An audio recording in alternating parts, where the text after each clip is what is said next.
안녕하세요. 저는 경기도에 살고 있는 30대 후반 여성입니다. 현재는 혼자 살고 있어요. 저는 부모님이 없거든요. 소위 사람들이 이야기하는 고아입니다. 일평생 부모님의 얼굴을 보지 못하고 살아왔어요. 아주 어린 시절, 아기 시절에 보육원에 버려져 자랐기 때문에 가족에 대한 정을 느껴본 적은 당연히 단 한 번도 없었습니다. 그래서 그런지는 몰라도 사실 가족에 대한 정을 막 바라면서 살아오지는 않았던 것 같아요. 없어서 없는 것을 가지고 싶어 하는 사람들도 있지만 그게 처음부터 없었기 때문에 뭔지 몰라서 그다지 필요성을 못 느끼는 저 같은 사람도 있는 거거든요. 그런데 남편을 만나고는 생각이 조금 바뀌었습니다. 사랑하는 남자와 아이를 낳고 좋은 가정을 꾸리는 게 어쩌면 가장 큰 행복일 수도 있겠구나 하는 생각이 들기 시작했거든요. 저는 같은 보육원 출신 친구 중에서도 인생이 꽤 잘 풀린 사례였어요. 타고난 머리가 좋아서 공부도 잘했고, 전액 장학금을 받으며 대학도 다녔고, 회사도 남들이 다들 알만한 회사에 취직이 됐으니까요. 게다가 어린 시절부터 워낙 아껴 사는 게 습관이 된 탓에 저축해둔 돈도 꽤 있었습니다. 우리 애들 중에 네가 제일 잘 사는 거 알지? 누가 보면 내가 엄청 성공한 줄 알겠다. 야, 우리 같은 조건에서 너 정도면 엄청난 성공인 거지. 우리 애들 사이에서 너는 거의 전설 같은 존재라고.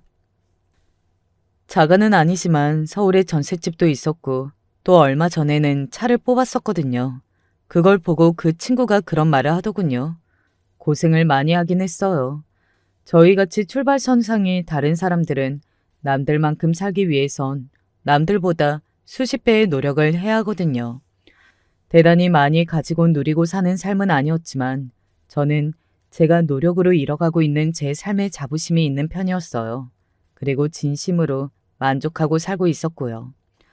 그래서 그런지 별다르게 더 큰 욕심이 있지는 않았는데 남편과 연애하면서 조금씩 욕심이 생기기 시작했던 것 같습니다. 사실 저는 결혼을 할 생각은 하지 못했거든요. 저는 제가 고아라는 사실에 딱히 엄청난 열등감을 느끼거나 그게 굉장한 흠이라고 생각하면서 살지는 않았지만 그래도 사회적으로 사람들이 지금 품고 있는 인식 자체는 그게 굉장히 흠이 맞다고 생각했으니까요. 고아인 사람과 결혼하고 싶어 하는 사람은 많지 않은 걸로 생각하고 게다가 조건이 좋은 남자라면 더더욱 그러지 않을 거라고 생각했습니다. 그리고 무엇보다 숙이고 들어가고 싶지 않았어요. 무슨 말이냐 하면 제가 가지고 있는 조건 때문에 남들에게 아쉬운 소리를 하거나 뭔가 작아지는 기분을 느끼고 싶지 않았습니다. 고아라는 이유로 죄인이 되는 기분 말입니다. 남편은 회사에서 가깝게 지내는 동료로부터 소개를 받았습니다. 나 예전에 같이 공부하던 스터디 모임의 친구 중에 지수 씨랑 굉장히 취향이나 말하는 거랑 그런 게 비슷한 사람이 있거든. 둘이 잘 어울릴 것 같아서 그러는데 소개 한번 받아볼래? 아, 괜찮아요. 처음에 몇 번은 거절했어요. 제가 가지고 있는 조건 때문에 혹시나 그 동료분이 좋지 않은 소리를 듣게 될까봐 말입니다. 뭐, 이런 사람을 소개해줬냐는 그런 말 말이죠. 하지만 거절했는데도 계속 권하시더군요. 원래 그런 분이 아니라 문득 궁금해졌습니다. 저랑 그분이 그렇게 잘 어울릴 것 같으세요? 제 그 말에 동료분이 어색하게 웃으며 대답하시더군요. 아, 사실은 그 친구가 내 SNS에 있는 지수 씨 사진을 봤어. 그리고는 너무 본인 스타일이라고 소개해달라고 하도 졸라서. 만나보는 거야 어렵지 않은데, 그분은 제 이야기 아세요? 제가 고아인 걸 아느냐는 말을 둘러 물어본 거였습니다. 그 동료분은 고개를 갸웃하더군요. 그게 무슨 상관이야? 그리고 그런 건 내가 본인도 아닌데 어떻게 함부로 말해. 그래도 다 상관이 있더라고요. 그분한테 이야기해보세요. 그리고도 저 만나겠다고 하면 한번 만나는 볼게요. 대학에 다닐 때 제가 고아라는 이유로 남자친구에게 크게 차였던 적이 있었거든요. 그래서 그 뒤로는 누군가를 만날 때면 꼭 제 사정을 다 이야기하고 만나곤 했습니다. 그때 그게 나름대로 큰 상처였기 때문에 다시는 그런 일을 반복하고 싶지 않았던 일종의 방어 심리 같은 거였어요. 제가 그게 무슨 상관이냐고 했죠? 그리고 며칠 뒤 동료분이 그렇게 말하더군요. 그래서 제가 그게 무슨 소리냐는 듯 바라봤습니다. 그 친구도 그러더라고요. 그게 무슨 상관이냐고. 그걸 왜 자기한테 이야기해 주는 건지 되려 묻던데요. 그래서 지수 씨가 이런 조건이라고 전해달라고 했더니 그냥 날짜나 빨리 좀 잡아달라던데. 그렇게 남편과 처음 만나게 되었어요. 그래서 저는 남편을 만나기 전부터 받은 인상이 참 좋았습니다. 그리고 만나서도 정말 좋은 사람 같아 보여서 사실 첫눈에 정말 마음에 들었어요. 나중에 들으니 남편도 사진으로만 봤을 때보다 훨씬 더 자기 취향이어서 첫눈에 반했다고 하더군요. 그러면서 이 여자랑은 꼭 연애해야겠다 생각했었다고요. 한쪽이 그 정도로 적극적으로 나오면 어지간하면 이루어지긴 하는 것 같아요. 물론 둘 다 좋은 사람이라는 전제 하에서 말입니다. 그렇게 남편과 저는 연애를 시작했어요. 그리고 남편은 좋은 사람이었으니, 아니 그렇게 생각했으니 자연스럽게 결혼을 생각하게 되기는 했습니다. 아, 결혼을 할 거면 이런 남자와 해야겠다. 뭐 그런 생각이 들었던 것 같아요. 하지만 선뜻 관련된 이야기는 꺼내지 못하겠더군요. 남편이 제 조건에 대해서 아무 생각이 없다고 하더라도 남편의 가족 되시는 분들은 생각이 다르실 수 있는 문제잖아요. 그리고 어르신들은 양친이 다 살아계시고 이런 걸 중요하게 생각하시는 분들이 많으시고 말입니다. 그래서 제가 먼저 이야기를 꺼내지 못했습니다. 그때 처음으로 제가 가지고 있는 조건들에 대해서 정말 억울하다는 생각이 들었던 것 같아요. 저는 원래 억울하다 뭐 이런 생각을 가지고 있지는 않았거든요. 뭐 어쩌다 보니 고아가 되었고 그분들도 나를 키우지 못할 사정이 있으셨겠지. 그냥 나는 나대로 열심히 잘 살면 된다. 뭐 이런 생각을 가지고 살았는데 욕심이 생기니 그런 생각이 들기는 하더군요. 다 있는 부모님이 나는 왜 없어서 나는 이렇게 누구랑 연애하는 것도 눈치를 보고 결혼하고 싶어도 먼저 이야기도 못 꺼내는 게 너무 서글프고 억울해. 그쯤에 보육원 친구들을 만나 그런 말을 참 많이 했던 것 같아요. 제가 그런 말을 하는 걸 한 번도 보지 못했던 친구들도 놀랐습니다. 너 정도로 잘 풀린 애도 결국은 고아인 게 그런 식으로 발목을 잡는구나.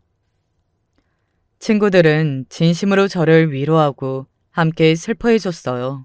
제 마음이나 상황에 그 누구보다 공감을 해줄 수 있었던 친구들이었으니까요. 그러던 어느 날이었습니다. 우리 결혼하자. 연애한 지 2년이 조금 넘었을 때 남편이 청혼했습니다. 정말 기뻤어요. 하지만 그와 동시에 걱정이 밀려왔습니다. 집에서 내 이야기 아셔? 이제 이야기하면 되지. 반대하시지 않을까? 설사 그렇다고 하더라도 우리 둘이 함께 잘 이겨내보자. 나는 자기랑 결혼하고 싶어. 남편의 그 말에 얼마나 많이 울었는지 몰라요. 너무 고마워서 말입니다. 저는 어쩌면 그 이야기를 듣고 싶었는지도 모른다고 그렇게 생각했어요. 함께 이겨내자고, 둘이서면 할 수 있다고 그 말을 말입니다. 그리고 예상대로 남편의 집안에서는 반대가 거셌습니다. 특히 시어머니의 반대가 심했어요. 사실 처지를 바꿔놓고 보면 아예 이해되지 않은 건 아니었습니다. 남편 집이 굉장히 잘 살거나 대단한 집은 아니었지만 그래도 중상층 이상은 되는 가정에 시아버지가 대기업을 다녀셨고 또 남편은 인류대를 나와서 지금은 좋은 직장을 가지고 있는 사람이었으니까요. 내 눈에 흙이 들어가도 안 된다. 저런 고아랑 무슨. 사실 저도 자존심이 센 편이기는 해서 아마 다른 상황이었으면 조금 아쉽더라도 그런 소리를 듣느니 뭐든 포기하는 쪽으로 마음을 돌렸을지도 모를 일이었습니다. 하지만 그러기에는 저는 남편을 참 많이 좋아했어요. 그리고 남편과 정말로 한 가족이 되고 싶었습니다. 사랑하는 사람과 결혼하고 아이를 낳고 가정을 이룬다는 것이 정말로 해보고 싶었어요. 간절한 마음에 울면서 이야기했던 적도 있었어요. 어머니, 제가 정말 잘할게요. 그렇게 이야기하면서 말이죠. 시어머니는 물론 그런 제 말에도 돌아서지 않았지만요. 안 된다니까. 어디서 이런 근본 없는 걸 데리고 와서는 나는 너한테도 실망이다. 엄마가 너를 이렇게 키웠니? 부모님이 안 계시는 건 이 사람 잘못이 아닌데 어떻게 그렇게 말씀하실 수 있으세요? 만약에 어머니가 끝까지 허락을 안 해주시면 저도 다 생각하는 게 있어요. 뭘 생각하는데? 너 지금 이 애미를 협박이라도 하겠다는 거야? 협박이라고 생각하셔도 어쩔 수 없어요. 저도 이 사람도 성인이고 혼인신고하고 둘이 살면 그만이에요.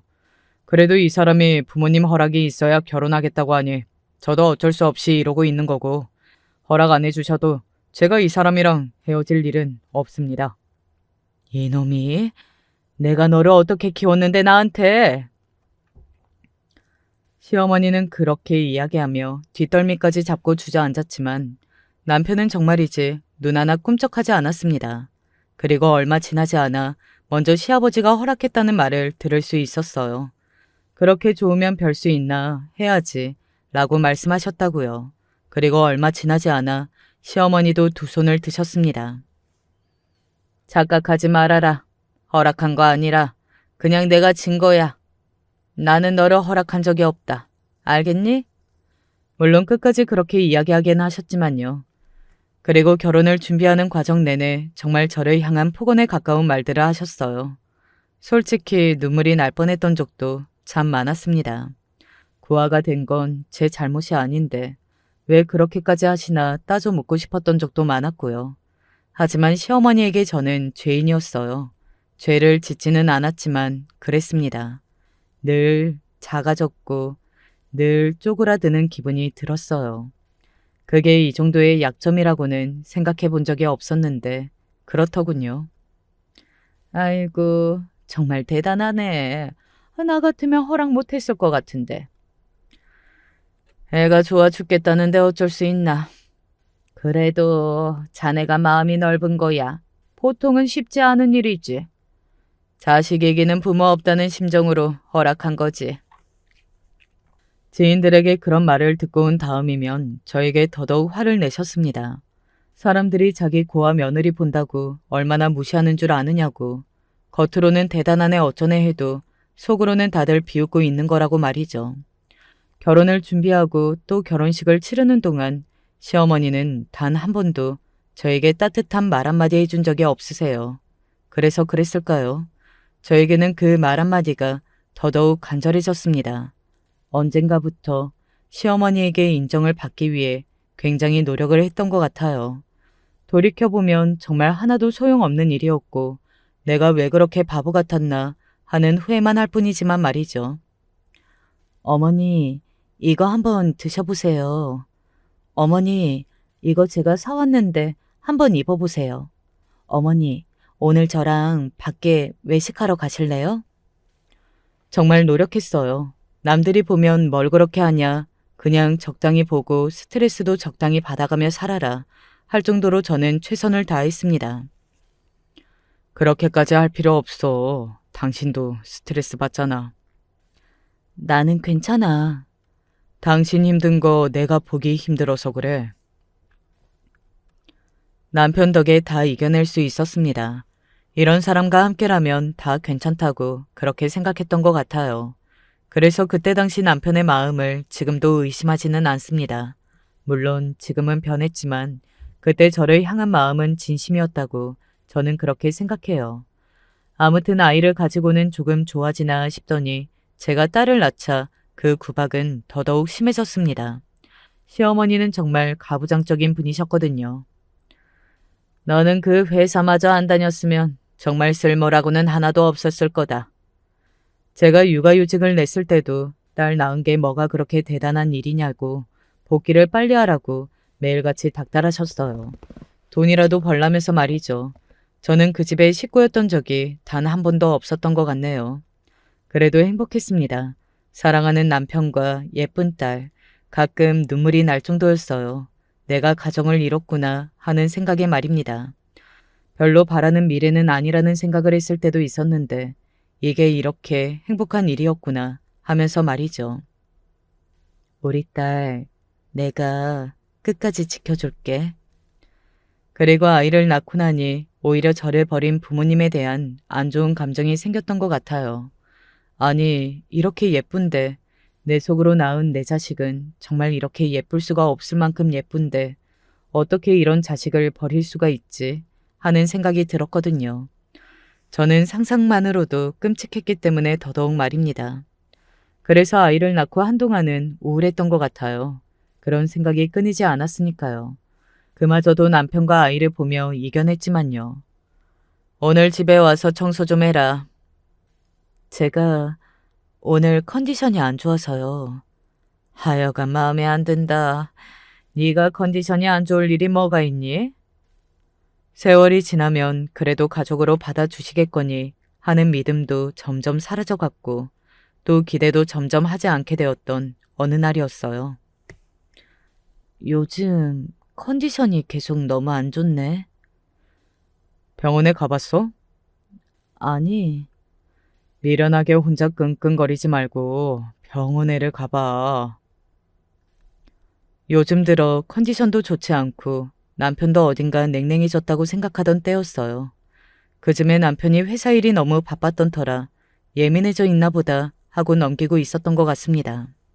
그런데 아프다는 사람에게 그렇게 이야기하니 조금 서럽긴 하더라고요. 때마침 회사에서 건강검진을 받을 시기가 되어서 그냥 겸사겸사 검사 받았던 것 같아요. 그리고 정말 청척병력 같은 소리를 들었습니다. 정밀 검진을 해봐야 알겠지만 암 같습니다. 그렇게 이야기하더군요. 그리고 크기나 모양이 아무래도 말기 같다고 말이죠. 얼른 입원부터 하자는 이야기를 들었습니다. 사람이 너무 충격적인 이야기를 들으면 멍해지잖아요. 제가 그때 그랬던 것 같아요. 만약 딸이 없었다면, 저에게 가정이 없었다면 저는 그런 이야기를 듣고도 그냥 그러려니 했을지도 모릅니다. 하지만 저에게는 남편도 있었고 무엇보다 눈에 넣어도 아프지 않을 세상에서 가장 사랑하는 딸이 있었어요. 나는 엄마 없이 자랐지만 딸아이에겐 세상에서 가장 좋은 엄마가 되어주겠다고 정말이지 몇 번이나 다짐했었습니다. 그런데 그 약속을 지키지 못할지도 모른다고 생각하니 정말 말도 안 되는 엄청난 슬픔이 밀려오더군요. 내 딸도 엄마 없이 클 수 있다니 그 생각을 하니 끔찍해서 그 사실을 받아들일 수가 없었습니다. 하지만 병원에서는 지금 당장 입원을 하라고 하니 일단은 했던 것 같아요. 그리고는 남편에게 전화를 했습니다. 병원에 오라고? 왜? 무슨 일 있어? 남편은 굉장히 귀찮다는 듯 전화를 받았다가 제 목소리가 어딘가 심상치 않아 보이자 곧장 달려오기는 했어요. 그리고 의사 선생님에게 상황 설명을 들었습니다. 남편도 굉장히 충격을 많이 받은 듯 멍한 얼굴을 하고 한동안 무슨 말을 하지 못하더군요. 일단 하라는 건 다 해보자, 응? 남편이 제 손을 꼭 그렇게 잡으면서 이야기했습니다. 아플 때는 가족이 있는 게 좋겠다고 그렇게 생각하게 됐던 것 같아요.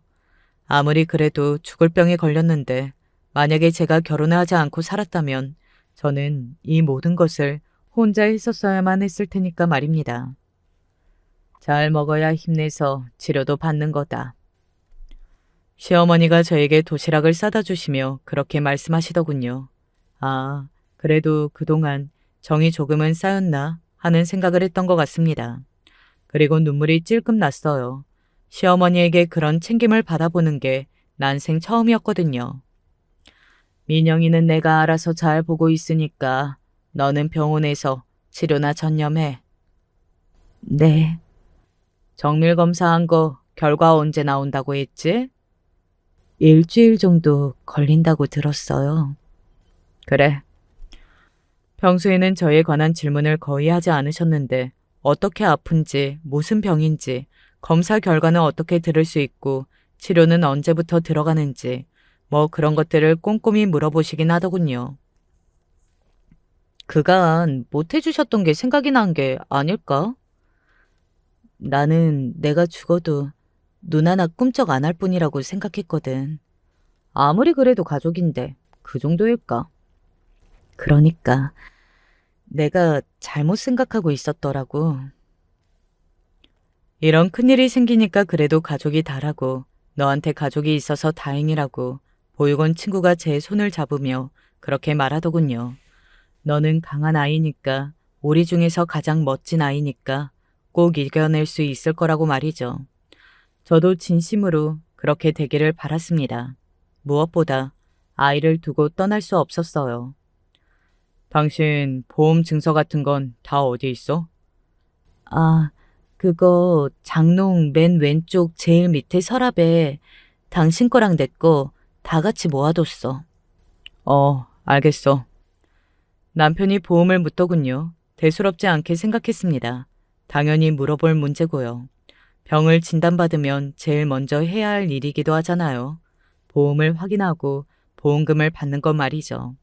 그래서 정말 이상하다는 걸 단 하나도 느끼지 못했어요. 그렇게 며칠이 지났습니다. 그런데 어딘가 이상했어요. 남편이 바쁘다는 핑계로 병원에 거의 오지 않은 것, 한 번 오고 만 시어머니, 그런 게 아니었습니다. 아니 그것도 이상하기는 했지만 제일 이상한 것은 제가 신기하리 많지 멀쩡하다는 사실이었어요. 그때 분명히 이 정도 암 크기면 너무 말기라 통증도 심할 거라고 바로 입원하라고 한 건데. 그러던 중 간호사가 제가 입원한 병실로 뛰쳐 들어오더군요. 그리고 큰일이 난 얼굴로 저를 향해 말했습니다. 환자분, 지금 빨리 선생님을 좀 만나러 가보셔야 할 것 같은데요. 심장이 쿵 하고 떨어진다는 게 그런 기분이구나 했던 것 같아요. 정말로 쿵 하고 떨어졌습니다. 아, 결과가 나왔구나. 올 것이 왔구나. 나는 이제 정말 시한부가 되는구나. 그런 온갖 생각을 하며 무거운 발걸음을 옮겼습니다. 하지만 거기서 들은 말은 정말 의외의 말이었습니다. 다시 생각해도 어이가 없을 정도예요. 죄송합니다. 의사 선생님이 처음에 그렇게 사과하시길래 저는 제 병이 커서 그래서 이런 말을 하게 돼서 죄송하다. 뭐 그런 의미로 하는 말이신 줄 알았어요. 그래서 심장 부근을 부여잡았습니다. 그 표정이 너무 심각해 보여서 아, 내가 생각보다 병이 크구나. 많이 진행이 되었구나. 그런 생각이 들 수밖에 없었거든요. 저희 오진이었습니다. 암 아니세요? 네? 제가 멍청한 얼굴과 말투로 되물었던 것 같아요. 의사 선생님은 죽을 죄를 지었다는 듯 고개를 숙이시더군요. 사진 자료 하나가 바뀌었던 것 같아요. 다른 분이랑요. 저희의 실수입니다. 입이 10개라도 드릴 말씀이 없고 보상도 충분히 해드리겠습니다. 사실 그 뒤로도 의사 선생님의 말씀이 많이 들렸지만 제 귀에는 아무것도 들리지 않았습니다. 그저 한 가지 사실만이 중요했어요. 그러니까 제가 암이 아니라는 말이죠. 시한부가 아니라는 말씀이신 거죠? 네, 깨끗하세요. 목 부근에 염증 소견이 하나 있기는 한데 그건 단순 목감기고요. 정말이죠. 정말 아니죠. 네, 죄송합니다. 아니, 괜찮습니다. 감사합니다. 감사합니다. 저는 죄송하다 연신 고개를 숙이는 의사 선생님에게 오히려 고맙다는 인사를 했던 것 같아요. 당시에 제 마음은 그랬습니다. 죽다 살아난 기분, 딱 그거였어요. 죽을 날을 받으러 도살장에 끌려가는 기분이었는데 다 아니라는 말을 들은 거니까요. 정말 뛸 듯이 날아갈 것 같더라고요.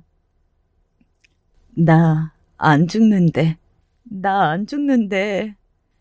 짐을 챙기러 병실로 돌아가는 내내 울면서 그렇게 되뇌었던 것 같아요. 내 딸을 두고 가지 않아도 된다는 그 생각과 이제 앞으로 우리 가족과도 잘 지낼 수 있다는 희망. 뭐 그런 것들로 정말 더없이 행복하고 기뻤던 것 같습니다. 그렇게까지 기뻤던 건 인생에서 처음 있는 경험이었던 것 같아요. 어? 왜 전화를 안 받지? 우선 이 기쁜 소식을 남편에게 가장 먼저 알려야 했어요. 그래서 전화했지만 남편은 받지 않더군요. 일이 많이 바쁜가 하는 생각으로 일단은 집으로 돌아가기 위해 택시를 잡아 탔습니다. 일단 집으로 가서 짐을 풀어두고 딸아이를 보러 가고 싶었어요. 딸아이를 끌어안고 딸아이의 냄새를 맡고 싶었습니다. 그렇게 집으로 왔어요. 집은 많이 어질러져 있더군요. 남편은 평소에 깔끔한 사람이었는데 그 어질러진 집에서 뭔가 그동안 남편의 마음이 보이는 것 같아 어딘가 짠한 생각이 들었던 것 같습니다. 그렇게 안방으로 들어가 제 짐을 내려놓는데 밖에서 누군가가 들어오는 소리가 들렸어요. 어? 누구지? 하고 안방에서 나가려는데 그 말소리에 멈춰 설 수밖에 없었습니다. 처음 들렸던 말이 바로 이거였거든요. 그래서 언제 죽는다는데? 의사 말로는 그 정도 크기면 6개월 넘기기 힘들지도 모른다던데요. 그거 독한 년이라 더 살지도 몰라. 그래도 죽을 때까지는 옆에서 잘 돌봐줘야죠. 죽는 것도 서러울 텐데. 제가 왜 멈춰설 수밖에 없었는지 너무 잘 아시겠죠? 그래 뭐 그 정도는 나도 참아줄 수 있다. 재산이 다 얼마라고 했지? 일단 본인이 모아둔 것만 5억 정도 되고요. 보험금도 그 정도 되고요. 하여간 독한 것. 혼자 살면서 그렇게 악착같이 모았어. 아, 뭐 우리야 좋지만 고하니까 그년 죽으면 그 재산 다 우리 거 맞지? 그럼요. 세상 천지의 가족이라고는 저희밖에 없는데 당연하죠. 이혼 안 하고 버티길 잘했구나. 영주는 뭐래? 뭐 죽는 사람 옆에서 마지막 간호한다는데 그러라고 하죠. 영주 착하잖아요. 그래 그렇지. 영주 착하지. 뱃속의 애도 잘 크고 있대지? 네. 그것도 걱정하지 마세요. 우리 손주 태어나기 전에 저게 죽는 게 깔끔한데. 저는 그 자리에서 주저앉을 수밖에 없었습니다. 한꺼번에 엄청난 사실들을 들어버렸잖아요.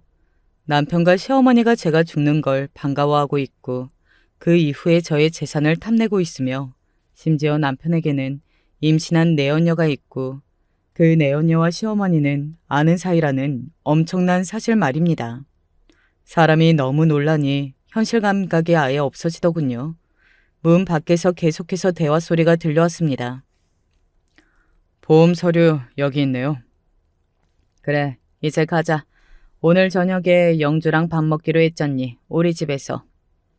민영이랑도 빨리 정부 치는 게 좋죠. 새엄마 될 사람이니까. 그래, 얼른 가자. 민영이 혼자 있다, 지금. 시댁에서 그 내연녀와 제 딸과 밥을 먹기로 한 모양이더라고요. 마음 같아서는 당장이라도 달려나가서 두 사람의 머리채라도 잡고 싶었지만 다리에 힘이 들어가지 않았습니다. 그 자리에서 그냥 멍하니 앉아있을 수밖에 없었어요. 그들이 나가는 소리가 들리고 저는 한동안 멍하니 그 자리에 앉아서 눈물만 뚝뚝 흘렸습니다. 그렇게 몇 시간이 흘렀을까요? 정신이 돌아오더군요. 그리고 방금 전에 그 모든 일들이 현실이라는 자각이 들기 시작했습니다. 죽여버릴 거야. 내가 니들 다 죽여버릴 거야. 그리고 그 다음에는 엄청난 분노가 차올랐어요. 인생을 통틀어서 그 정도의 분노를 느낀 건 처음 있는 일이었습니다. 그리고 단언코 이야기할 수 있는 건 그 정도의 분노를 느껴본 사람은 많지 않을 거라는 사실입니다. 사람이 그런 분노의 감정을 느낄 일은 거의 없을 테니까 말입니다. 저는 곧장 보육원 친구 한 명에게 전화했어요. 아무래도 제가 자란 환경이 특수하다 보니 일반적인 사람들이라면 알지 못할 직업군의 사람들을 많이 알았습니다. 거의 다 보육원에서 만난 친구들이거나 언니 오빠였는데 그 중에서는 건강하지 못한 일들을 하며 먹고 사는 분들도 있었거든요. 네가 무슨 일이야? 정수기한테 아프다는 이야기는 얼핏 들었던 것 같기는 한데 네가 나한테 연락을 할 줄은 몰랐네. 그리고 저는 그 친구들과 거리를 뒀었거든요. 그런데 제가 전화를 하니 그 친구가 놀라더군요. 그래서 저는 제가 당한 일을 이야기했습니다. 아프다는 진단을 받았고 그건 오진이었는데 오늘 집에 와서 남편과 시어머니의 그런 대화를 들었다고 말이죠. 뭐? 그 미친 년놈들이? 당연히 그 친구는 엄청나게 분노했습니다. 그런 환경에서 자란 아이들은 이상하게 유대감과 연대감 같은 게 있거든요. 그래서 누군가 한 명이 억울한 일을 당하면 다 같이 우르르 가서 도와주기도 했고요. 어렸을 때 그랬었는데 커서도 다들 그러는 것 같더라고요. 야, 내일까지만 기다려봐. 내가 당장 알아보고 연락해 줄게. 일단 네 남편 휴대폰 번호랑 이름, 직장 이런 것부터 나한테 문자로 좀 보내줘. 저는 전화를 끊고 그 친구에게 남편의 신상 정보를 보냈습니다. 그리고 다시 짐을 들고서는 집을 나왔어요. 일단은 남편에게 오늘 제가 그 모든 것들을 들었다는 것을 알리면 안 될 것 같다는 생각을 했거든요. 집에 나와서 어딜 가야 하나 멍하니 걷고 있는데 남편에게 전화가 왔습니다. 평소라면 낮게 가라앉은 제 목소리에 무슨 일이 있냐 물었겠지만 남편은 제가 아픈 걸로 알고 있었으므로 그게 이상하다 생각하지 않은 모양이었습니다. 내가 오늘도 회사 일이 정신이 없어서 못 갈 것 같네. 이럴 때 혼자 둬서 너무 미안해. 내가 당신 볼 면목이 없다. 기가 차더라고요. 지금 왜 못 온다고 하는 건지 너무나 잘 알고 있는데 바빠서 안 온다뇨. 그 상간녀와 시댁에서 밥을 처먹느라 못 오는 거면서 회사 일을 핑계 삼아 시한부 아내를 병원에 혼자 두는 그 파렴치함에 혀를 내둘렀습니다. 그래, 어쩔 수 없지. 뭐, 알았어. 내일은 퇴근하자마자 민영이 데리고 바로 갈게. 알겠어. 그렇게 전화를 끊었습니다. 조금 전에 너무 많이 울어서 눈물이 말랐다고 생각했는데 아니었더군요. 눈물은 계속해서 흘렀습니다. 그리고 남편을 향한 분노가 너무 차올라서 손이 덜덜 떨렸어요. 동시에 제 인생이 너무 불쌍하고 서글퍼졌습니다. 나는 일평생 이렇게 누군가에게 버림만 받을 팔자인가? 뭐 그런 생각이 들었거든요. 부모에게도 버림받고 남편에게도 버림받고 말입니다. 전생에 뭐 엄청난 죄라도 저지른 건가? 아무리 그래도 이건 너무 가혹한 거 아닌가? 뭐 그런 생각들을 했던 것 같아요. 길을 걸어가다 보이는 호텔에 그냥 들어갔어요. 아무 방이나 달라고 한 다음 결제하고 정말 몇 시간을 잤는지 모르겠습니다. 사람이 정말 많이 울면 지치잖아요. 그리고 졸리고 말이죠. 그렇게 자다가 전화가 오는 소리에 일어났던 것 같아요. 네 남편 정말 못돼 먹은 놈이더라. 그리고 증거를 너무 막 흘리고 다녀서 오래 걸릴 것도 없었어. 이 쓰레기 새끼 터트릴 게 너무 많겠던데. 그 친구가 보내준 자료에는 남편의 불륜 사실과 제 사망 보험금을 확인해 본 것, 그리고 상간녀에게 곧 제가 죽으니 조금만 기다려 달라고 한 것 등등의 문자들이 가득했어요. 한 가지 더 충격적인 사실은 같은 회사 사람이더라, 그년. 남편과 같은 회사에 다니는 여자라고 하더군요. 사진 속의 남편과 환하게 웃고 있는 그 여자는 정말 밝아 보였습니다. 예쁘고 행복해 보였고요. 이제 어떻게 할 생각이야? 다 박살내버려야지. 친구는 흔쾌히 도와달라고 하더군요. 아니 제발 자기도 도와줄 수 있게 해달라고 하더군요. 자기도 조사를 하다 보니 너무 화가 나서 참을 수가 없었다고 말입니다. 그것들을 자기 손으로 조져놔야 할 것 같다고요. 제일 먼저 다음 날 오전이 되자마자 남편의 회사에 그 둘의 불륜 사실을 올렸습니다. 그간 남편이 그 여자와 주고받은 카톡의 내용들 말입니다. 그 중에서도 제가 아픈 걸 알고 있는 것, 그걸로 새로운 미래를 꿈꾼 것, 그 사실을 빼놓고 올렸어요. 우선 그 둘의 불륜을 알리는 게 목적이었으니까요. 그 글을 올리고 얼마 지나지 않아 회사에는 다 소문이 퍼졌다고 하더군요. 내가 네 남편 회사 앞인데 점심시간에 밥 먹으러 나오는 사람들이 죄다 그 이야기야. 네 남편이랑 그 상간녀 이야기. 다들 뭐라고 하는데? 너 그런 시한부 판정 받았었다는 건 모르는 건지 그냥 딸 어리지 않냐고 불륜 진짜 많다고 뭐 그런 이야기. 일단 그 상간녀는 반차 쓰고 집에 들어갔대. 사실 오전부터 계속해서 남편에게 전화가 오기는 했었거든요. 저는 받지 않았고 말이죠. 아마 남편은 지금쯤 병원에 가서 제가 있는지 확인했을 테고, 그리고 의사에게 제가 시한부 판정을 받았다는 그 사실이 오진이었다는 걸 들었을 겁니다. 이제 이 다음에는 뭐 할 거야? 애 데리고 와야지. 내가 데려다 줄게. 너는 거기에 있어. 그리고 변호사도 내가 알아봐 줄 수 있어. 저는 그 친구에게 편견 아닌 편견이 있었거든요. 하는 일이 그렇다 보니 어쩔 수 없이 생긴 편견이긴 했지만 그래도 많이 반성했던 것 같아요. 저를 진심으로 위하고 도와주는 걸 보면서 말입니다. 만약 그때 그 친구가 없었다면 그렇게까지 할 수밖에 없었을 거예요. 엄마, 민영아. 아이를 끌어안고 다시 울었습니다. 딸아이를 보니 다시 눈물이 나오더라고요. 그렇게 아이를 안고 한참을 울었는데 아이가 이런 말을 하더군요. 아빠가 자꾸 이상한 아줌마랑 친하게 지내라고 해. 라고 말이죠. 그 대화도 다 풀어버리자. 사실 그건 이혼 소송을 할 때 풀까 싶었지만 딸아이의 말에 더 이상 참을 수가 없겠더군요. 저는 남편이 제가 죽고 나면 제 재산과 보험금을 불륜녀와 제2의 인생을 살려고 했던 사실을 모두 폭로하는 글을 인터넷에 올렸습니다. 그들의 대화 내용까지 모조리 다 첨부해서 말이죠. 당연히 글의 파장은 컸어요. 이미 남편의 회사 사내 게시판에 두 사람의 불륜에 관한 내용이 올라와 한 차례 시끄럽던 다음에 올라온 글이었으니 당연히 그 두 주인공을 연결하는 건 자연스러웠습니다. 그리고 제가 시한부 판정을 받았다는 것과 그 상간녀가 임신했다는 사실까지 알려져 정말이지 모든 사람이 다 남편과 그 상간녀 그리고 시어머니를 욕했어요. 제가 계속해서 전화를 받지 않자 남편은 문자를 남겼더군요. 일단 만나자. 만나서 이야기해. 응? 이러나 저러나 얼굴을 한번 보기는 해야 할 것 같아서 아이를 친구에게 잠시 맡기고 남편을 만나러 나갔습니다. 남편은 참담한 얼굴을 하고 앉아있더군요. 저는 앉자마자 남편을 향해 물었어요. 왜 그렇게 참담하고 세상 다 잃은 얼굴을 하고 앉아있어? 내가 시한부가 아니라서? 죽어야 하는데 안 죽어서 그렇게 슬픈 건가? 여보, 그게 아니고. 여보라고 부르지 마. 소름 끼치니까. 그런 제 말에 남편이 입을 다물더군요. 솔직히 입이 10개라도 할 말은 없었을 겁니다. 시한부 판정을 받은 사람을 두고 뒤에서 그 재산과 보험금을 받아 상간녀와 제2의 인생을 꿈꿨던 사람이 무슨 염치가 있어서 저에게 다른 말을 할 수 있었겠어요.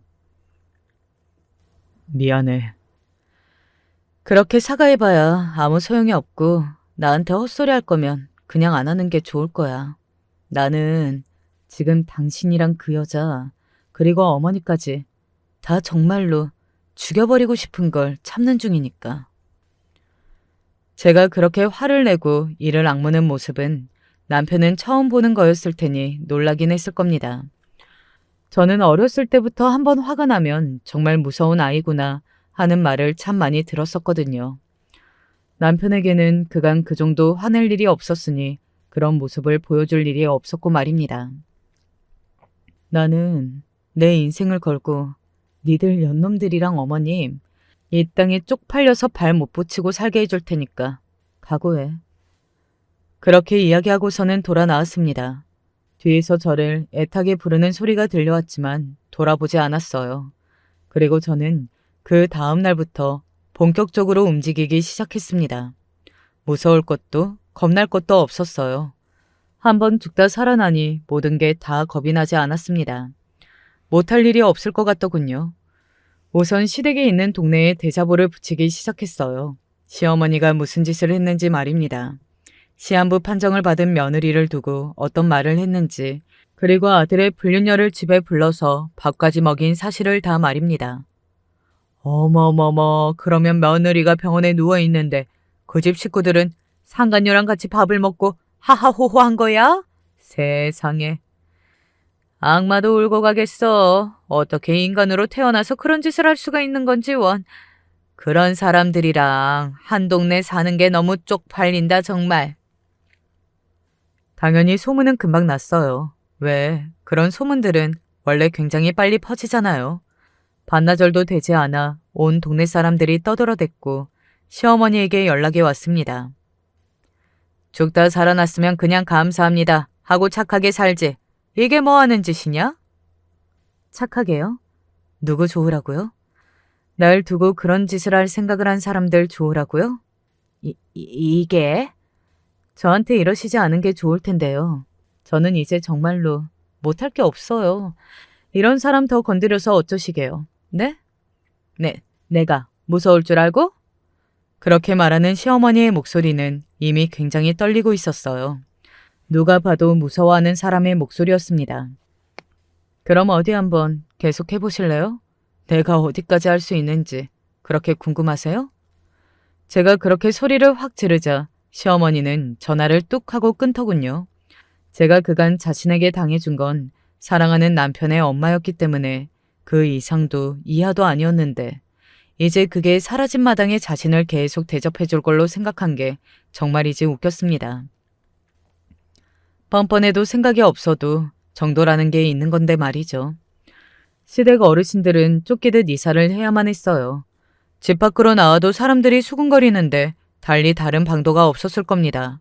그리고 시어머니는 동창들과 친구들 사이에서도 다 소문이 나서 더 이상 만날 사람도 없다고 하더군요. 사람들 만나서 자기 자랑하는 게 인생의 낙이었던 분인데 그걸 못하게 되어서 또 사람들이 다들 자기 뒷이야기 한다고 생각하면서 얼마나 고통스러워할지가 뻔해서 너무 시원했던 것 같습니다. 그리고 그 상간녀는 회사를 그만뒀다고 하더군요. 임신을 한 게 사실이었으니 원래도 그만두려고 했을 겁니다. 결혼도 하지 않은 처녀가 배가 불러오는 거였으니까요. 원래 계획했던 걸 다른 방식으로 더 빨리 하게 되었지만 말이죠. 그 여자 집도 뒤집어진 모양이야. 당연하겠지. 그런 남자 뭘 믿고 딸을 주고 싶겠어? 본처 죽기만을 기다린 남자를. 그런데 그 여자도 징한 게 곧 죽어도 네 남편이랑 결혼하겠다고 하나 보더라고. 세계의 사랑꾼들 납셨어. 그러라고 해봐. 어디 잘 먹고 잘 사는지 두고 보게. 남편은 한직인 부서로 발령이 났다고 하더군요. 사실상 그만두라고 거기로 쫓아보낸 거나 다름없다는 이야기를 친구를 통해 전해 들을 수 있었습니다. 하지만 남편은 그만둘 수 없을 거예요. 이미 아는 사람들은 다 아는 이상 업계의 소문이 쫙 퍼져서 그 회사를 나오면 달리 갈 곳도 없었을 테니까요. 밥 벌어 먹고 살려면 그 회사에 붙어 있어야만 했습니다. 게다가 나한테 위자료다 뭐다 주려면 더 하겠지. 걸 수 있는 모든 소송은 다 걸었던 것 같아요. 제 목표는 하나였습니다. 끝까지 할 수 있을 때까지 죽고 싶을 만큼 괴롭힌다. 이거 말이죠. 저와 이혼 소송이 끝이 나고 저에게 재산 분할과 위자료를 준 다음 남편은 얼마 지나지 않아 그 상간녀와 바로 결혼했다고 했습니다. 남편 쪽에서는 그래도 부끄러웠는지 식을 올리지 않기를 원했지만 그 상간녀가 자기는 첫 결혼식인데 그래도 식을 올려야 한다고 우겨서 식을 올리긴 했다고 하더군요. 식장이 진짜 가관이었어.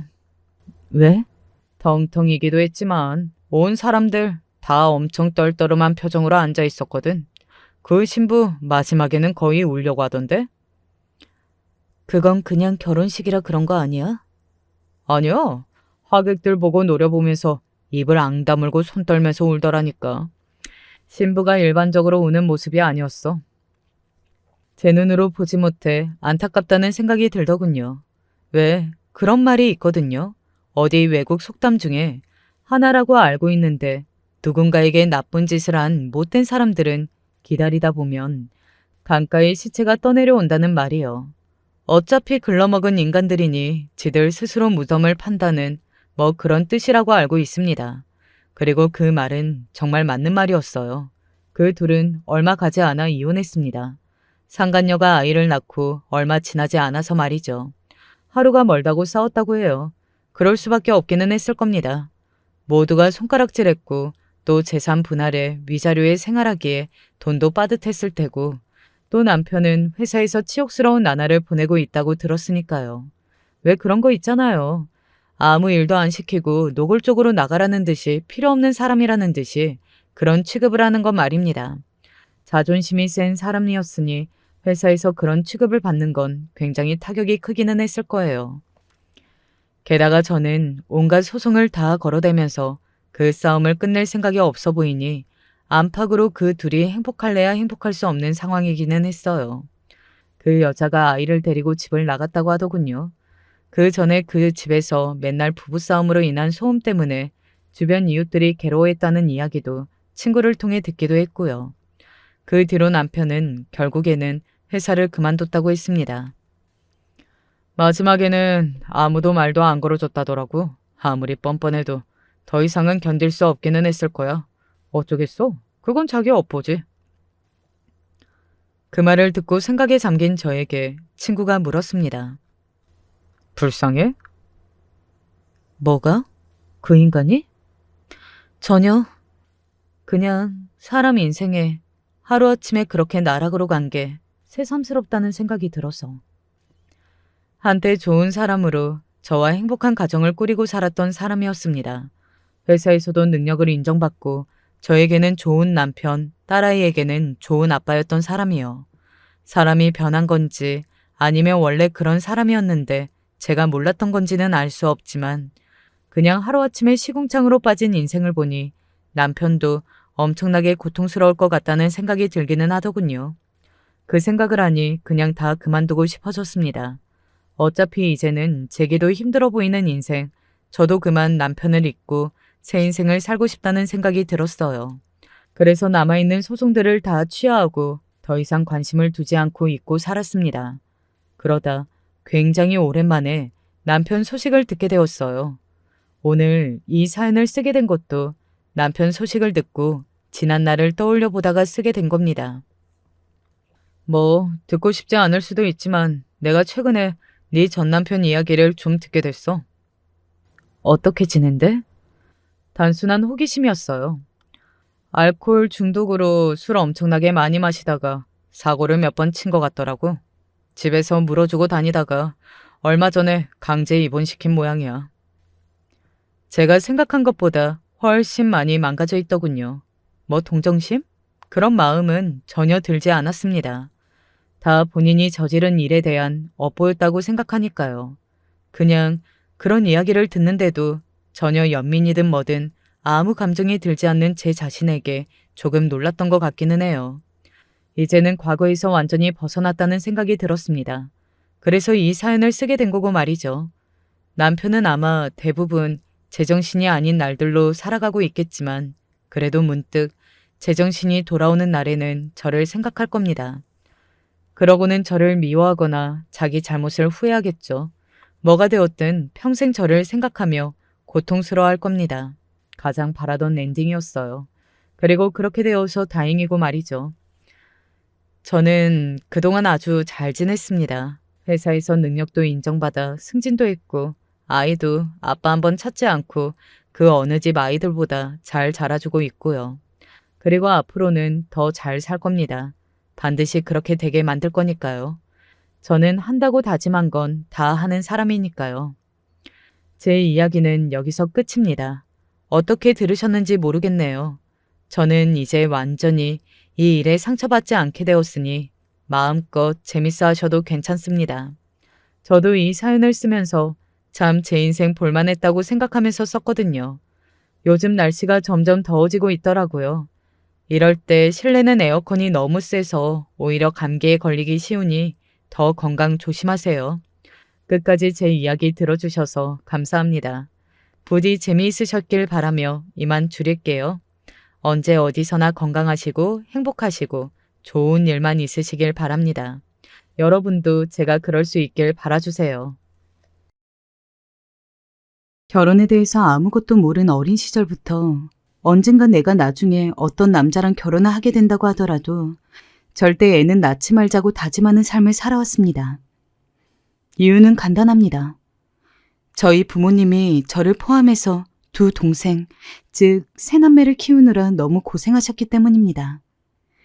저희 집은 어렸을 때부터 그렇게 형편이 좋지가 않았습니다. 그래서 저희 가족은 모두 입는 것도 아끼고 먹을 것도 아껴야 했습니다. 가끔 저희 생일 때는 부모님이 힘들게 모은 돈으로 고기 같은 맛있는 걸 먹기도 했지만 그나마도 눈치가 보여서 많이 먹을 수도 없었고 게다가 저는 장녀였습니다. 사는 게 힘드셨던 부모님은 장녀인 제게 어떠한 희생을 바라고는 하셨죠. 엄마, 나 이번에 문제집 살 돈이 필요한데 주실 수 있어요? 어떡하지? 형석이도 필요하다던데. 네가 누나잖아. 그러니까 동생한테 양보해라. 나도 필요한데. 너가 누나잖아. 이런 건 양보해야 해. 더 조르지 말아라. 엄마 힘들다. 네, 알겠어요. 누군가가 보기엔 별 문제 아니었을 수 있습니다. 하지만 제게는 아니었습니다. 다 커서 생각해보는 지금도 그 당시가 너무 힘들었습니다. 그나마 지금은 어른이라 그러려니 하고 지나가는 거지. 그때는 실제로 나이가 어렸기에 더욱 견디기 힘들었습니다.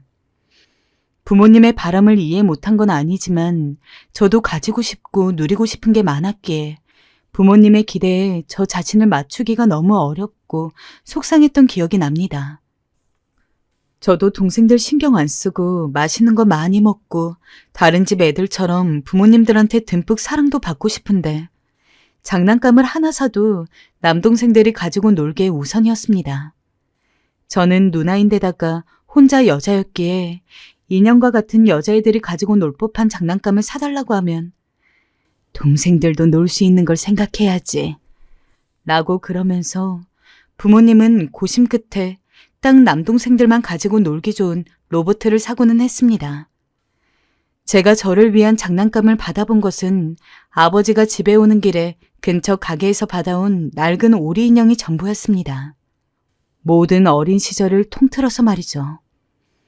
그런 상황에서 제가 나도 장난감 가지고 놀고 싶다고 나도 로봇 같은 거 관심 없다고 떼를 쓰면 부모님은 늘 누나가 돼서 그런 것도 동생한테 양보 못하고 어떡해?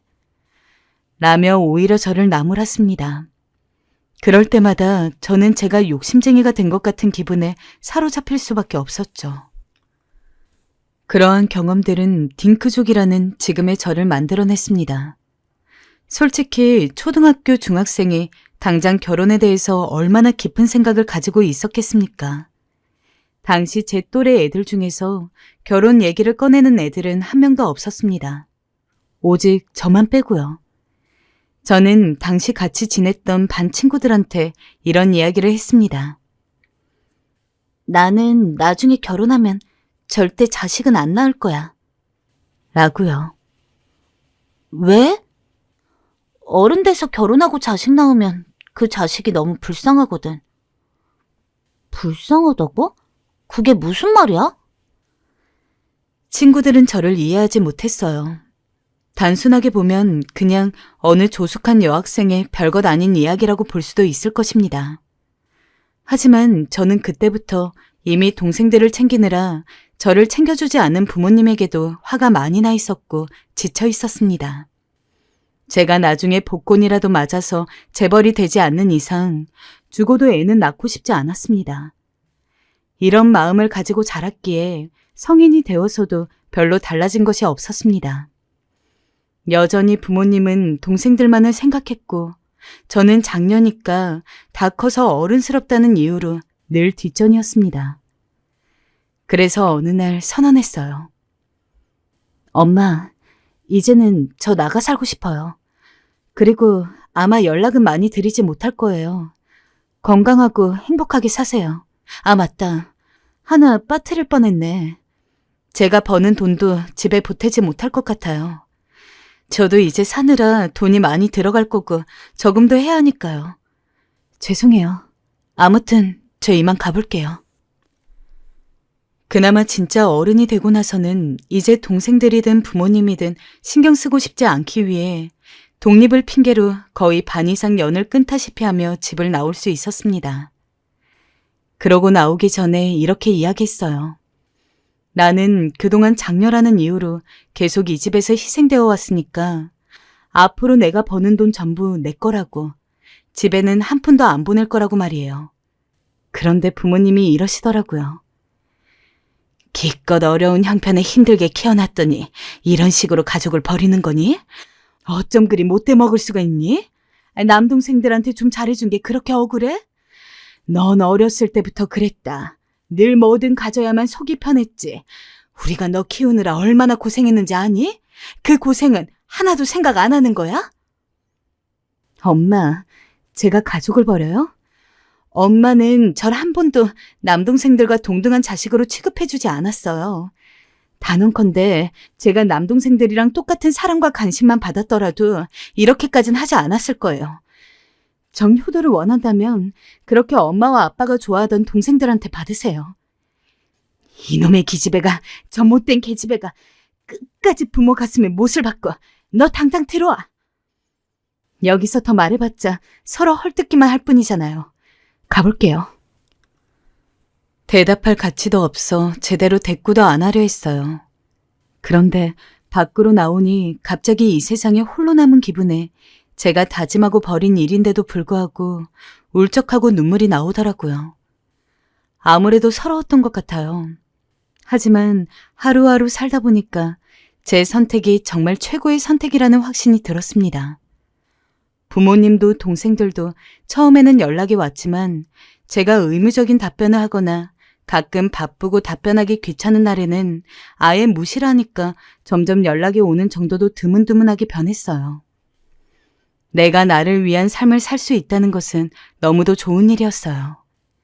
그동안은 크고 작은 것부터 전부 동생 위주로 맞춰야 했기 때문에 어릴 적 장난감 같은 것은 물론이고 커서는 학원 하나 제대로 못 다니면서 온전히 제 것을 제대로 가져본 적이 없었는데 비록 없는 형편에 쥐꼬리만한 월급 받고 월세 생활비에 이것저것 나가고 나면 수중에 남는 돈도 얼마 없는 힘든 삶이었지만 그럴지라도 지금이 훨씬 행복했습니다. 그래서 옷 하나를 사도 그게 그리 행복하고 신기했어요. 그렇게 직장에 들어가서 일을 하고 일을 하면서부턴 본격적으로 결혼에 대한 생각을 하게 되었어요. 사실 저는 지금 남편을 남자친구로서 만나기 전까지는 비혼주의에 가까웠습니다. 회사에서 만난 동료들과도 가끔 결혼 이야기를 하다 보면 저는 언제나 나는 결혼할 생각 없다고 이야기했으니까요. 수진 씨는 결혼 생각이 없어요? 왜요? 저는 그냥 혼자 지금처럼 사는 게 좋은 것 같아요. 결혼하면 물론 가정이 생기는 거니까 행복한 일들도 웃을 일들도 많겠지만 그만큼 포기해야 할 것도 많잖아요. 하다못해 아이가 생기면 여자로서의 삶도 사라지고 그래서 전 혼자가 더 마음이 편한 것 같아요. 그렇구나. 나도 애 엄마지만 혼자이고 싶을 때 참 많아. 수진 씨 마음 이해해. 직장에선 이런 얘기들이 자주 오갔어요. 물론 극단적인 비혼주의는 아니었기에 당연히 좋은 사람이 있으면 결혼을 할 수 있겠다는 생각도 했지만 솔직히 자기 혼자 먹고 살기도 힘든 상황에서 정말 믿을 수 있고 신뢰할 수 있는 상대방을 만나기란 굉장히 어려운 문제잖아요. 게다가 제가 부모님과 동생들과 살아오면서 경험해온 것도 있고요. 그래서인지 애인을 사귀더라도 그 사람과 연애 이상의 먼 미래를 기대해 본 적은 거의 없었습니다. 그러던 중 이제까지 만나던 다른 남자들과 달리 남편만이 유일하게 자신은 결혼을 하더라도 애는 안 낳는 딩크족으로 살고 싶다고 말을 했었습니다. 애가 있다고 해서 나쁠 것 같진 않지만 솔직히 결혼하고 나서 부부끼리 사는 것도 힘든 상황에서 애를 낳는다고 좋아지는 건지도 잘 모르겠고 내가 정말 좋은 부모님이 될 자신이 없어. 그럴 바에는 차라리 안 낳는 게 나은 것 같아. 남편은 저와 비슷한 사고방식을 가지고 있었습니다.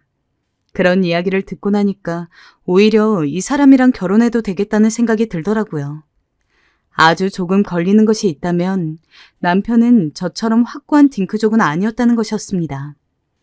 저는 정말 애를 낳는다는 단 하나의 가정도 염두에 두어본 적이 없기 때문에 언젠가 누군가랑 결혼을 한다면 저랑 아예 똑같은 마음인 사람과 결혼하기를 바랐습니다.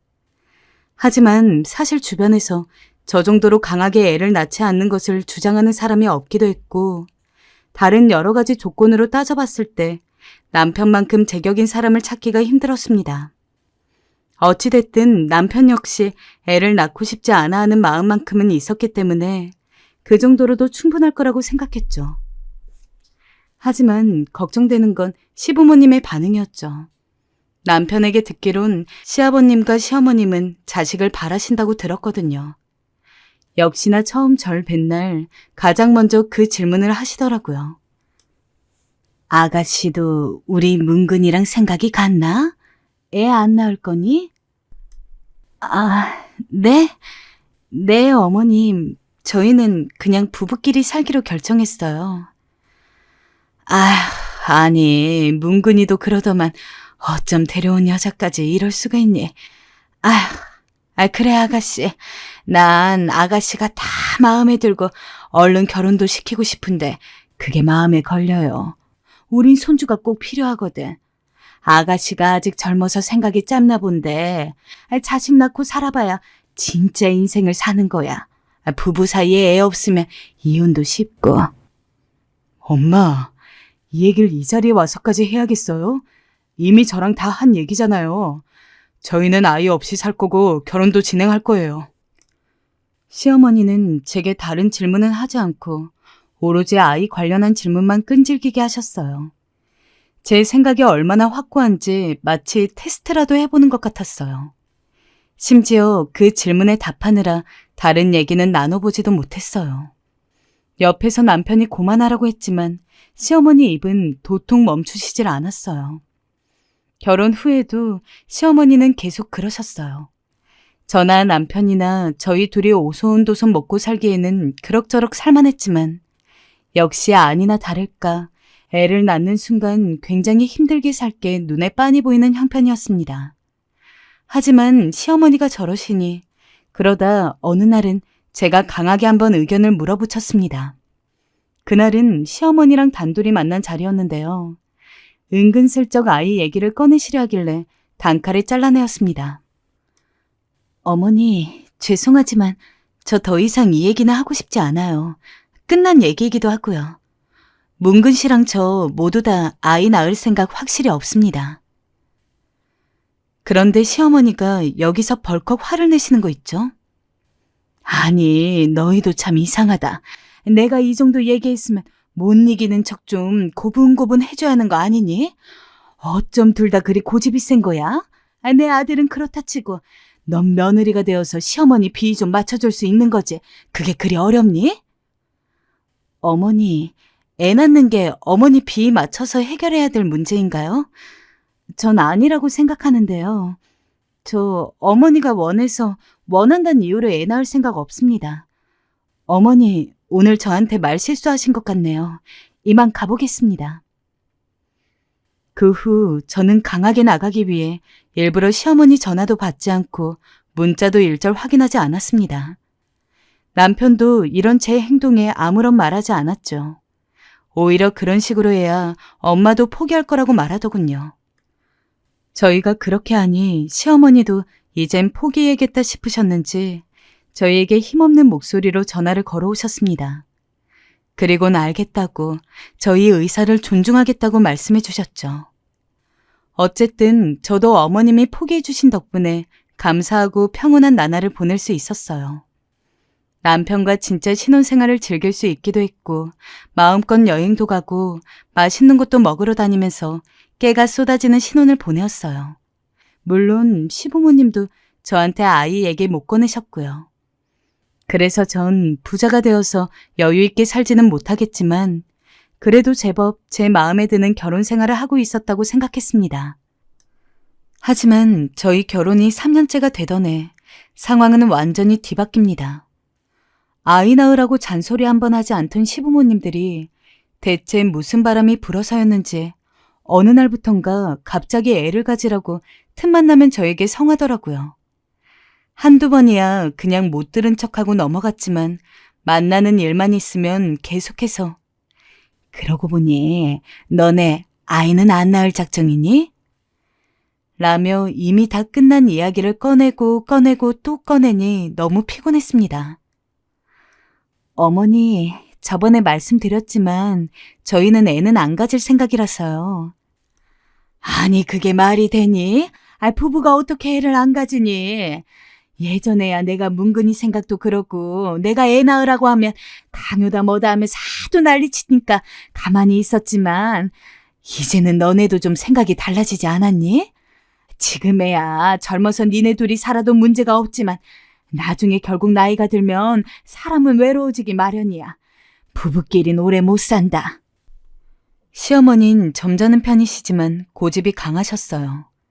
제 말은 들을 생각도 않고 계속 애 낳으라는 말만 하더니 나중엔 노이로제에 걸릴 것 같더라고요. 또다시 이걸 한번 뒤엎어야 하는 생각이 하루에도 몇 번씩 들었어요.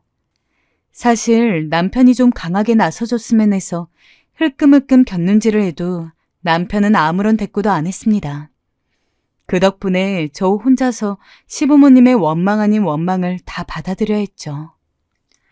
예, 내 친구는 벌써 손주가 5살이라고 하더라.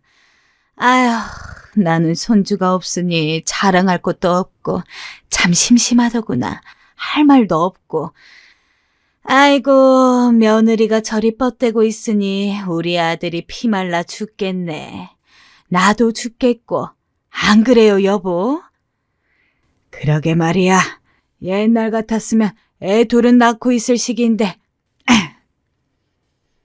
그런 말도 안 되는 이야기를 몇 개월 넘게 들으니까 정말 귀에서 진물이 나겠어서 언젠간 나를 잡고서 남편에게 이야기를 했습니다. 어머님이랑 아버님이 지금 계속 나보고 애 낳으라고 하는 거 당신도 알잖아. 근데 어떻게 내가 그런 말 듣고 있는데 한마디도 안 할 수가 있어? 애 안 낳는 거 나 혼자서 그런 게 아니라 당신이랑 나랑 합의한 거잖아. 우리 결혼할 때부터 애 안 낳고 우리 둘이서만 살기로 얘기하고 결혼했던 거고 어머님이랑 아버님 그거 몰랐던 거 아닌데 솔직히 내 입장에서는 갑자기 왜 이러시나 싶은 상황이거든? 근데 당신까지 아무 말 안 하니까 더 버티기 힘들어. 우리 부모님도 설마 우리가 이렇게까지 계속해서 애를 안 낳을 거라고는 생각 못 하신 모양이지. 솔직히 난 엄마랑 아빠도 어느 정도 이해가. 그냥 우리가 한 명 낳으면 괜찮지 않을까? 둘 이상 낳으면 조금 무리겠지만 하나 정도는 우리 사이 돈독해지는데도 더 좋을 것 같은데. 뭐라고? 그러니까 애를 낳잔 말이야? 난 솔직히 낳고 싶어. 당신도 이제 좀 그만 고집 부리고 우리 엄마 아빠 의견대로 해주는 게 어때? 아이 낳는 게 뭐 나쁜 일이야? 그냥 몇 달 애 품고 있다가 낳아서 잘 기르면 되는 거지. 여보, 우리 지금 대출금 갚기도 빠듯해. 우리 사는 것도 힘들어 죽겠는데 여기서 애를 낳자고? 애 키우는데 들어가는 돈은 당신이 다 책임질 거야? 책임은 같이 지는 거지. 어떻게 나 혼자만 지냐? 애 생기면 애가 다 알려준댄다. 어떻게 사는지. 그러니 걱정 말고 낳자. 하나만 낳으면 되잖아. 남편은 그새 무슨 심경의 변화가 있었는지 제 편을 들어주지는 못할 만정 오히려 시부모님 편을 들더라고요. 말도 안 되는 소리라면서 소리를 질렀어요. 반대집에선 밤중에 시끄러우니 조용히 하라면서 문을 두들길 정도로요. 솔직히 저로서는 갑자기 배신당한 느낌 아니겠습니까?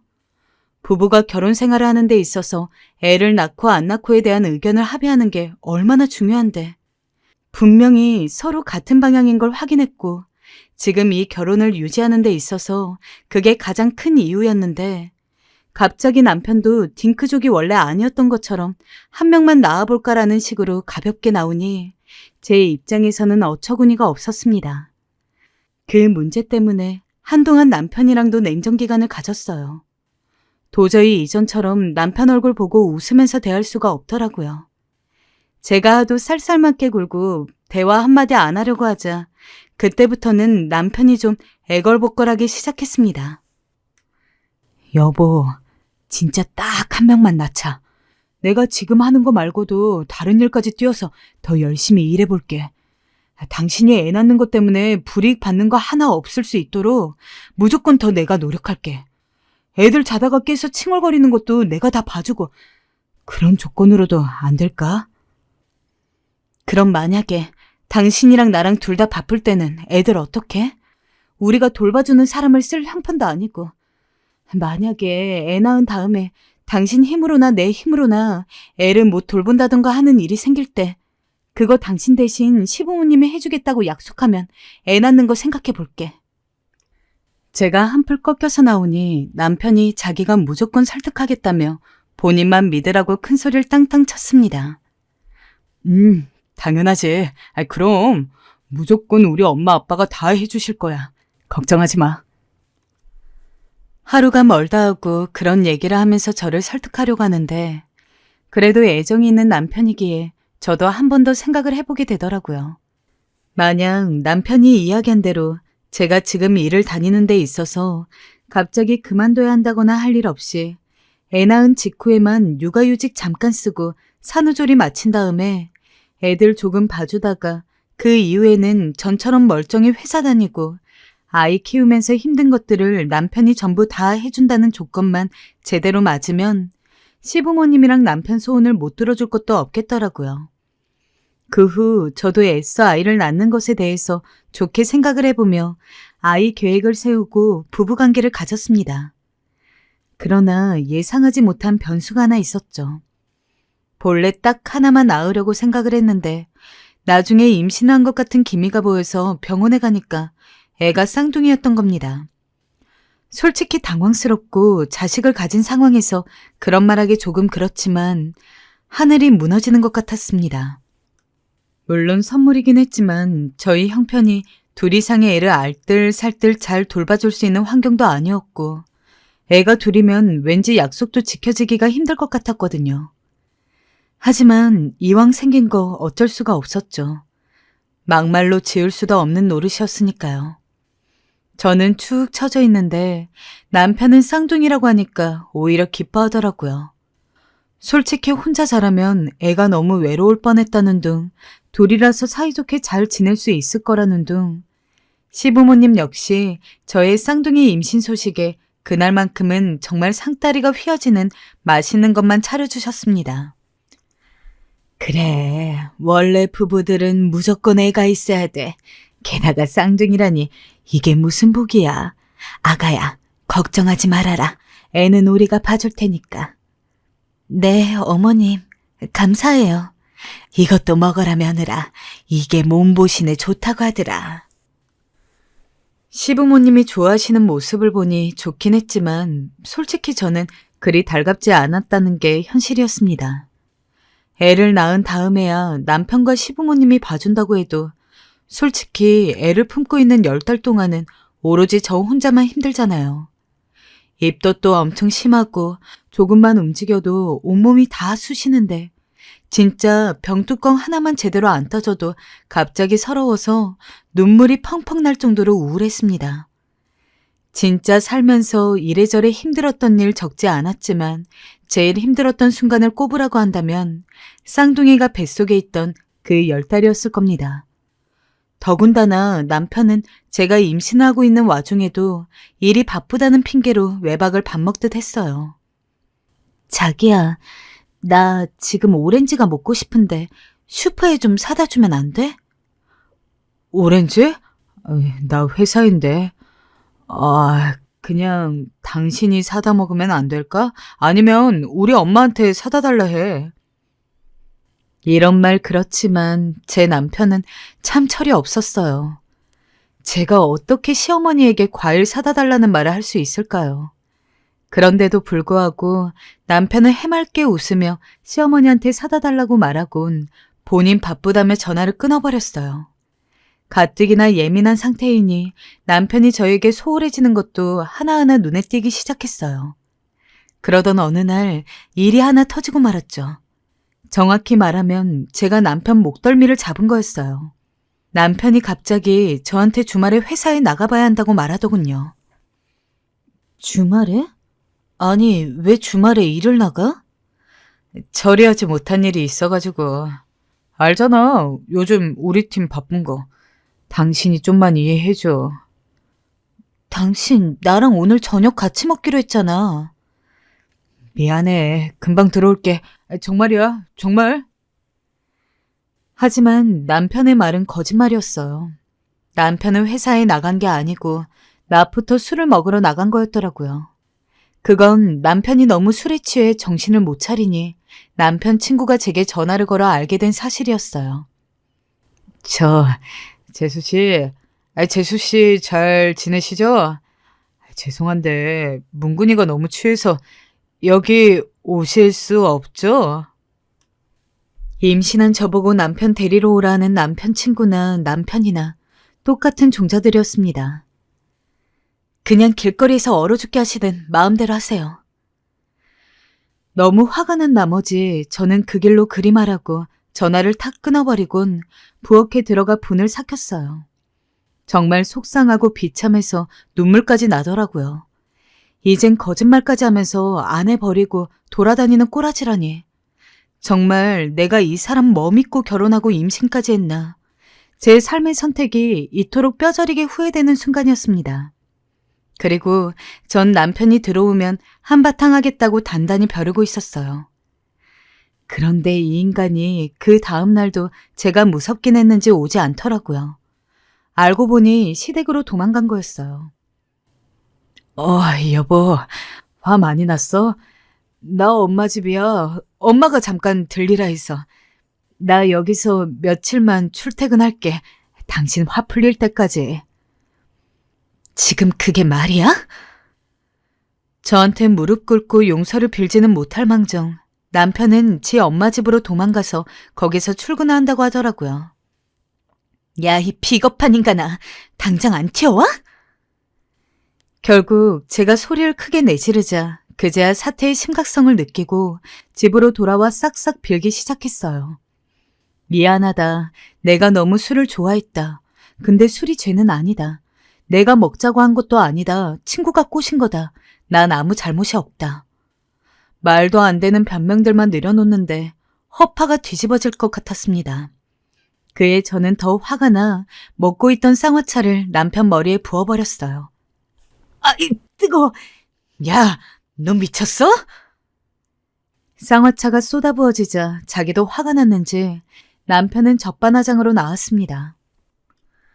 아니, 남자가 일하다 보면 술도 마실 수 있지. 그럼 네가 임신했다고 내가 매일 집에 붙어만 있어야 되냐? 나도 답답해. 지금 내가 돈 버느라 얼마나 스트레스를 받는지 알아?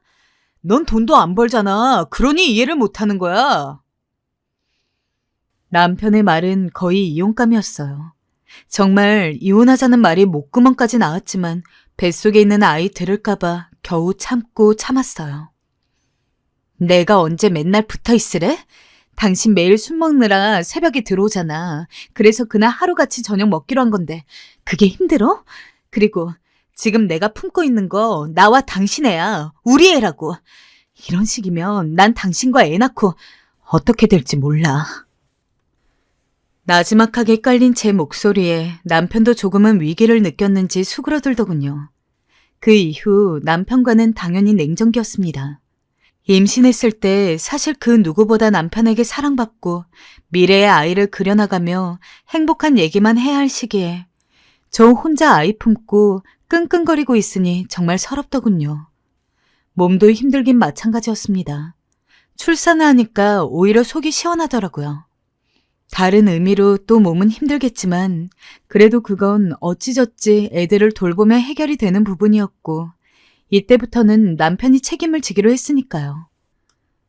여보, 당신이 책임질 부분 뭔지 알지? 육아 같이 하기로 한 거. 알았어. 알겠으니까 자꾸 말하지 마. 귀에 딱지 않겠다.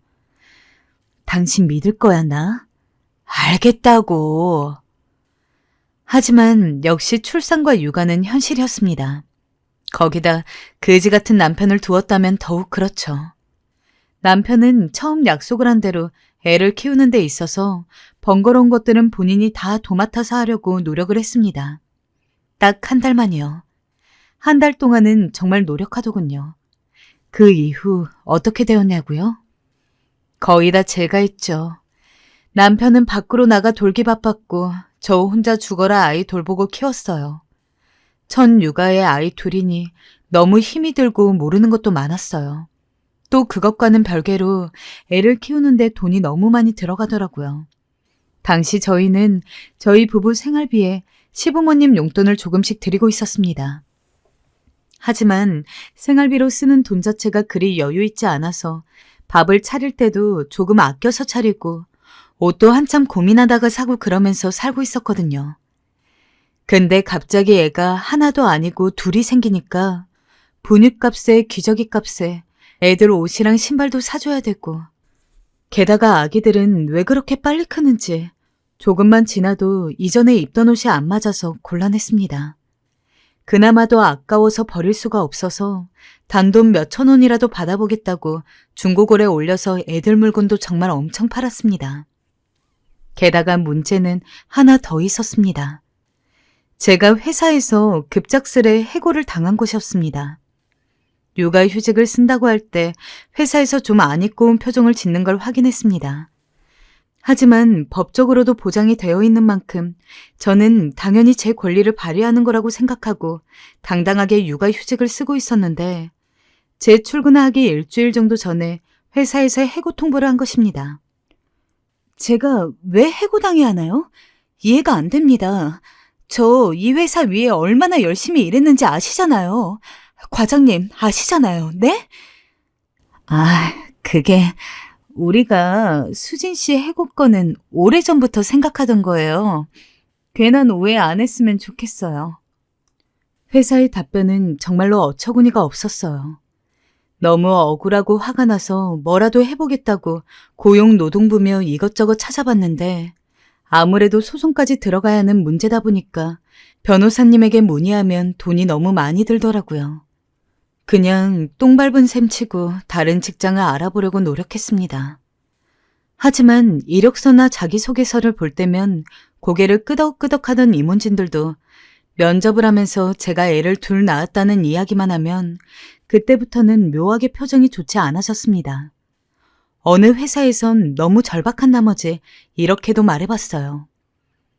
저 아이 상관없이 정말 열심히 일할 수 있습니다. 네, 알겠어요.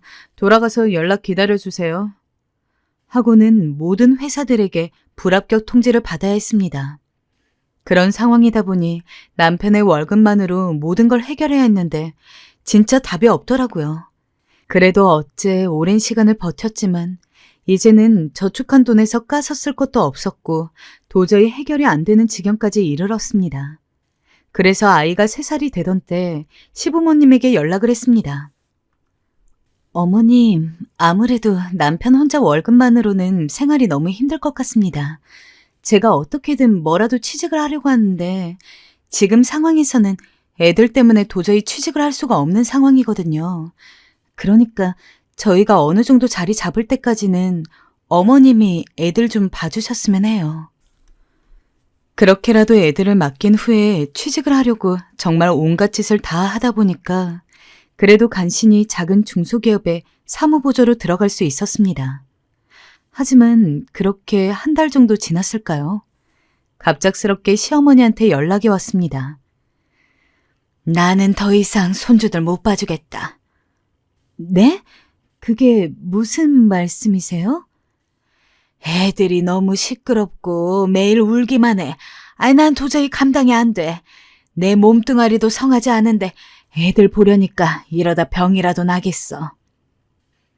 설마 시어머니가 갑자기 그렇게 나올 거라고 생각도 못했습니다.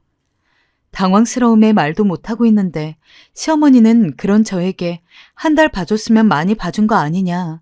너도 취직을 했으니까 이제 애들은 집에 있어도 별 문제 없지 않느냐. 아니, 취직을 한 건 취직을 한 거고 돈을 벌어야 되는데 저도 남편도 애들을 제대로 볼 시간이 없는 상황에서 어떻게 마음 놓고 돈을 벌겠습니까? 어머님, 갑자기 이러시면 너무 곤란해요. 남편도 저도 지금 서로 일하느라 바빠서 애들 제대로 봐줄 시간 없어요. 그리고 애초에 아시잖아요. 제가 애 안 낳으려던 거 남편이랑 어머님, 아버님이 다 애들 돌봐주겠다고 해서 낳은 거. 제가 하고 있던 일에 피해도 없고 키우는 데 있어서 남편이랑 어머님이랑 아버님이 다 해준다고 해서 애들 키우게 된 건데 어머님도 저희 집 사정 지금 빤히 알면서 이렇게 말씀하시면 어떡해요. 하필 또 시어머니가 전화를 걸었을 때 마침 회사에 있는 시간이었습니다. 업무 시간 중에 오래 전화로 이야기하는 게 눈치 보여서 가급적 빨리 끊고 싶었지만 시어머니는 계속해서 어린 애들 보는 게 너무 힘들고 시아버지가 손주들 돌보는 걸 반대한다면서 무조건 데려가라는 통에 전화를 끊고 싶어도 끊을 수가 없었어요. 어찌저찌 다음에 이야기하자고 마무리를 한 다음에 전화를 끊고 사무실에 들어갔는데 진짜 그날은 일이 종일 손에 안 잡히더라고요. 어떻게든 이야기를 끝내야 할 것 같아서 그날 일을 마치자마자 바로 시댁으로 향했습니다. 가니까 시어머니나 시아버지나 애들은 거의 거실에서 혼자 놀게 방치하고 본인들끼리 하하호호 하고 있더라고요. 그리고 제가 온 걸 보자마자 기다렸다는 듯이 몇 되지도 않은 애들 짐을 바리바리 싸서는 제 손에 들려줬습니다. 미안하다. 우린 무리야. 얼른 애들 데리고 가. 어머님, 아버님, 저 이야기 끝나기 전까지는 못 가요. 저나 남편이나 당장 내일 출근해야 되는데 나까지야 애들이 어린이집에 있지만 애들 하원할 때는 누가 데리러 가지고 저랑 남편 퇴근할 때까지는 대체 누가 저희 애들 봐줘요? 도우미 아줌마들 형편이 안 되는 거 아시잖아요. 우리도 우리 인생이 있지. 언제까지 다 늙어서는 새파랗게 어린 손주들이나 보고 앉아 있어. 그 정도는 부모인 네가 알아서 해야지. 우리 때는 애 둘이 아니라 5, 6을 낳아도 어떻게 잘 키웠어. 어머님, 그건 어머님 때이고요. 여보, 뭐라고 말 좀 해봐. 사람이 아무리 화장실 들어갈 때랑 나올 때랑 다르다고 해도 다른 것도 아니고 진짜 남편이랑 시부모님 믿고서 애를 낳은 건데 어떻게 이런 일이 있을 수가 있는지 믿을 수가 없었습니다. 아무리 제가 열과 성을 다해서 항의를 해도 시어머니랑 시아버지는 콧방귀도 끼지 않았어요. 오히려 제가 너무 약해 빠진 소리를 한다면서 뭐라고 했죠. 솔직히 제가 시부모님한테 애들을 맡기기로 했어도 그렇다고 해서 시댁에 애들을 재우면서까지 맡기는 건 아니었습니다. 저 일 끝나고 남편 집에 오면 다시 애들 데리고 와서 그때부터는 저희 집에서 같이 자고 거의 저랑 남편이 퇴근하기 전까지 남는 몇 시간 정도만 시부모님이 손주들 돌봐주면 되는 거였거든요. 아니, 본인들이 그렇게 하기로 약속을 해놓고서 갑자기 이러는 게 어디 있습니까?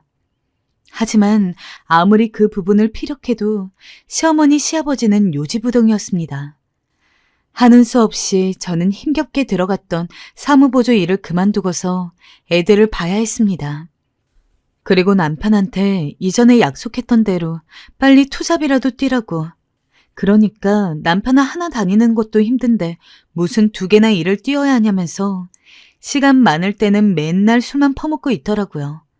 견딜 수가 없었습니다. 그 꼴을 몇 달 넘게 보니 진짜 이대로는 아무것도 안 될 것 같아서 시어머니에게 다시 전화를 했어요. 애들 봐주셔야 할 것 같다고요.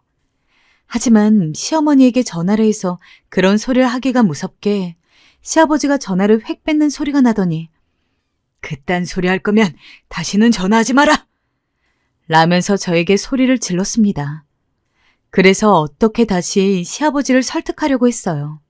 매일 봐달라는 거 아니다.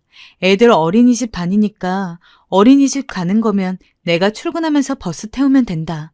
대신에 애들이 끝나고 나랑 남편 퇴근할 때까지 비는 시간이 있으니까 애들 하원이랑 퇴근까지 딱 3시간에서 4시간만 봐주시면 된다.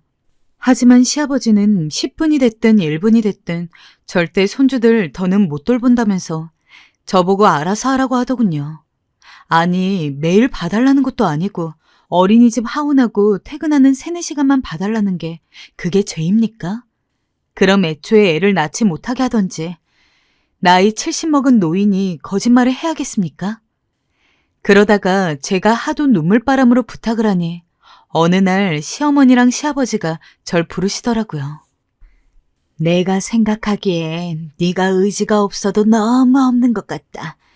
아니, 니들 형편 어려운 거 알겠다만 솔직히 대출이라도 써서 도우미 아줌마 쓰면 되지. 왜 우리한테 부탁하려 드는 거니?